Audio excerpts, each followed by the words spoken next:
오늘 본문은 예레미야가 바벨론으로 잡혀간 포로민들에게 보낸 편지글입니다. 예레미야는 유배지에 살아남은 장로들과 제사장들과 선지자들과 모든 백성에게 쓴 편지를 시드기야 왕의 사신으로 보냄을 받은 엘라사와 그마랴 편으로 보냈습니다.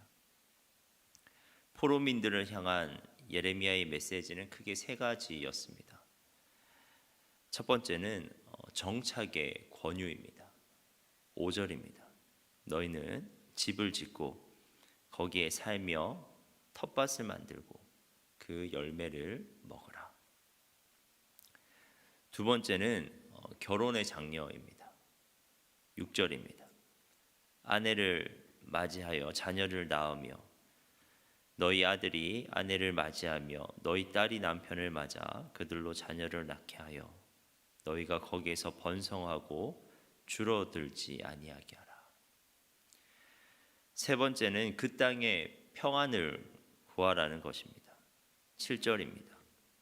너희는 내가 사로잡혀 가게 한 그 성읍의 평안을 구하고 그를 위하여 여호와께 기도하라. 이는 그 성읍이 평안함으로 너희도 평안할 것임이라. 바벨론 땅에서 포로 생활을 하고 있는 이스라엘 백성의 일상은 고통 그 자체였습니다. 그들은 고된 육체적 노동으로 그리고 물리적 폭력으로 몸이 상하였을 것입니다. 그리고 그들은 바벨론 사람들의 조롱하는 눈빛과 무시하는 말투로 마음이 상하였을 것입니다. 그래서 그들은 자유인이 되어 고국으로 돌아갈 날만 기다리며 살았을 것입니다. 하지만 예레미야의 편지를 통해 들려온 하나님의 뜻은 한마디로 바벨론에서 오래 살 마음으로 정착하라는 것이었습니다. 6절을 보면 바벨론으로 사로잡혀간 첫 세대 사람들이 가정을 이루어 자녀를 낳을 뿐만 아니라 그 다음 세대 사람들도 그리하라는 명령에서 유다 사람들이 적어도 3세대에 걸쳐 바벨론에 살아야 한다는 점을 알 수 있습니다. 그러므로 예레미야는 헛된 희망을 버리고 현실에 충실하라고 권면하고 있습니다.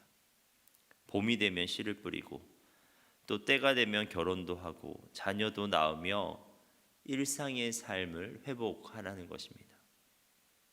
그들에게 필요한 것은 자기가 할 수 있는 일을 하며 때를 기다리는 것이었습니다.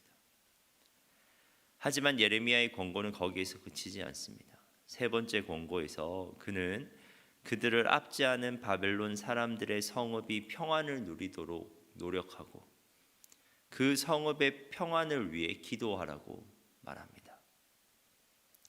차라리 바벨론의 멸망을 위해 기도하라고 하시면 모르겠는데 어떻게 그 땅의 평안을 구하라고 하실까요? 그런데 이것은 민족에 대한 배신도 아니고 약자의 굴복도 아니었습니다. 그들에게 무엇보다 중요한 것은 살아남는 것이었습니다. 그 땅이 평안하지 않으면 그 땅의 포로민인 유다 백성들의 생사도 기약할 수 없게 되는 것입니다. 그러므로 그 땅의 평안을 위해 기도하라고 예레미야는 권면하고 있습니다. 그런데 유다 백성은 살아남기도 해야 하지만 그냥 살아남는 것이 아니라 바른 신앙을 유지한 채 그 땅에서 살아남아야 했습니다. 그래서 예레미야는 편지글에서 3가지 권고를 한 후 이러한 글을 씁니다. 8절과 9절입니다. 만군의 여호와 이스라엘의 하나님께서 이와 같이 말하노라. 너희 중에 있는 선지자들에게와 점쟁이에게 미혹되지 말며 너희가 꾼 꿈도 고지 듣고 믿지 말라. 내가 그들을 보내지 아니하였어도 그들이 내 이름으로 거짓을 예언함이라. 여호와의 말씀이니라. 거짓 예언자들은 평화가 없는데도 평화를 선언하였습니다. 그들은 유다 백성의 눈을 가려 현실을 직시하지 못하도록 하였습니다. 예레미야가 경계하라고 이르는 거짓 예언자들은 달콤한 말로 영혼을 속이는 자들이었습니다. 포로로 잡혀가 있는 이들이 듣고 싶은 말은 모든 고난의 때가 지금 끝났다는 말일 것입니다. 거짓 선지자들은 그러한 헛된 희망의 말을 자기 유익을 위해 하였습니다. 하지만 참 예언자인 예레미야는 달콤한 예언에 속지 말라면서 오히려 현실의 고단함을 정면으로 응시할 용기를 내라고 말하고 있습니다. 이후의 편지글에서 예레미야는 지금은 아니지만 반드시 그때가 올 것이라고 말합니다. 그들에게 헛된 희망을 품으면 안 되지만 하나님의 근거한 희망을 품으라고 합니다. 예레미야 29장 11절입니다. 여호와의 말씀이니라. 너희를 향한 나의 생각을 내가 아나니 평안이요 재앙이 아니니라. 너희에게 미래와 희망을 주는 것이니라. 예레미야는 포로민들에게 어려움 속에서도 낙심하지 말라면서 하나님의 신실하심을 상기시킵니다. 하나님께서는 정해 놓으신 때를 다 채우고 나면 그들을 약속의 땅으로 다시 이끄신다는 것입니다. 하나님께서는 하나님의 백성인 유다 백성이 그 고통의 땅에서 하나님을 향해 다시 서기를 원하셨습니다. 하나님을 등지며 살았던 그들이 다시 그들의 몸을 돌려 하나님을 바라보기를 원하셨습니다. 그들의 삶의 뿌리를 하나님께 더 깊이 내리도록 하기 위해서 그 시련의 시기를 보내게 하셨습니다. 그들은 그 현실에서 오늘을 하나님의 백성으로 살아야 했습니다. 하나님 앞에서 기도하고 말씀대로 살아가는 그들의 하루가 쌓여 마침내 하나님이 계획하신 구원의 때가 이르게 될 것이라고 예레미야는 말하고 있는 것입니다. 사랑하는 여러분, 우리도 이러한 예레미야의 메시지를 우리의 현실에서 들을 수 있어야 합니다. 지금 현실이 어둡다고 해서 하나님이 계시니 안 계시니 할 일이 아닙니다. 오히려 그분의 백성들에게 미래와 희망을 주시려는 하나님의 뜻을 신뢰해야 합니다. 우리가 하나님 안에 속한 백성이라면, 하나님의 백성이라면 지금 우리에게 닥쳐온 재앙은 결코 마지막이 아닙니다. 하나님께서는 그 백성들이 궁극적인 평안을 누리길 원하십니다.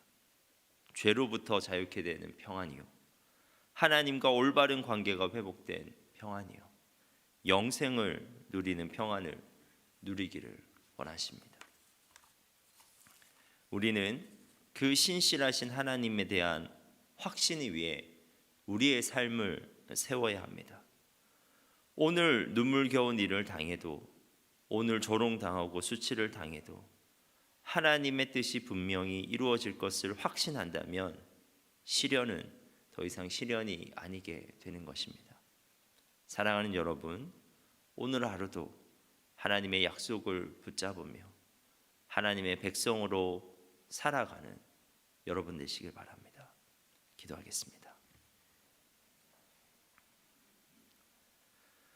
하나님, 우리가 오늘 하루를 하나님의 백성으로 살게 하옵소서.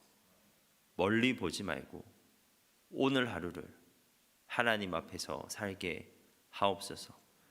지금은 고통의 때일 수 있지만 그마저도 주님의 계획 안에 있음을 확신하며 견뎌내게 하옵소서. 그 하루들이 쌓여 구원의 때에 우리가 이르게 하옵소서. 하나님, 주사랑교회를 위해 기도합니다.